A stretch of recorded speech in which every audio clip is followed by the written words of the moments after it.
Dənələri əzilməyən, rəngi qıpqırmızı çiyələk mürəbbəsi hazırlayırıq. Saplaqlarını təmizləmədən böyük bir ləyənə 2 kiloqram çiyələyi alıram, suyun altında tərtəmiz şəkildə yuyuram. Təmiz şəkildə yuduqdan sonra saplaqlarını təmizləyirəm. Burada onu da qeyd edeyim ki, çiyələk alarkən mütləq baxın ki, meyvələri bərk olsun, əzilmiş olmasın ki, mürəbbə bişirərkən istədiyiniz şəkildə alınsın. Təmizlənmiş çiyələkləri mətbəx salfetinin üzərinə düzürəm ki, suyu yaxşı şəkildə çəkilsin. Bütün çiyələkləri təmizləyib qurtardım. İndi isə şərbətini hazırlayaq. Hər kiloqram meyvə üçün 900 qram şəkər tozu götürürəm. Bizdə 2 kiloqram meyvə var. Mən 1 kilo 800 qram şəkər tozu götürdüm. Deməli, 1 stəkan doluda, yəni 200 ml qaynar su tökürəm. Vam odun üzərində şərbət qaynara düşənəcən asta-asta qarışdırıb hazırlayıram.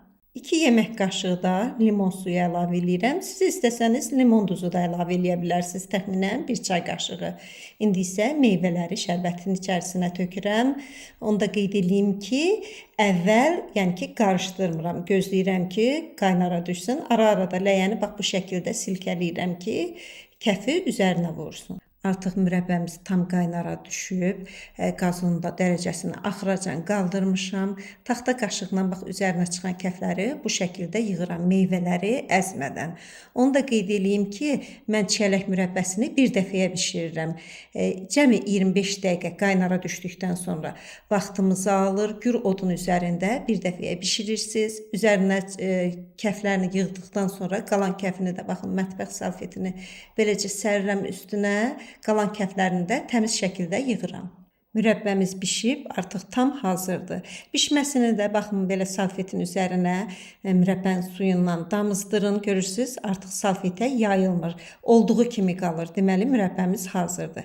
İndi qoyuram mürəbbəni bir kənara, tam soyusun. Soyumuş mürəbbəni bankalara yığıram. Onu da qeyd edeyim ki, bankaları mütləq həmişə sirkə və soda ilə, qaynar su ilə yuyuram. Qoydum, təmiz suyu süzüldü. Qapaqlarını isə mütləq işlənməmiş qapaqlar götürün əzizlərim, çünki qış üçün saxlayacağıq. Qəşəng soymuş mürəbbələri yığıram bankaya, kənarlarında mətbəx salfeti ilə təmiz şəkildə təmizləyirəm.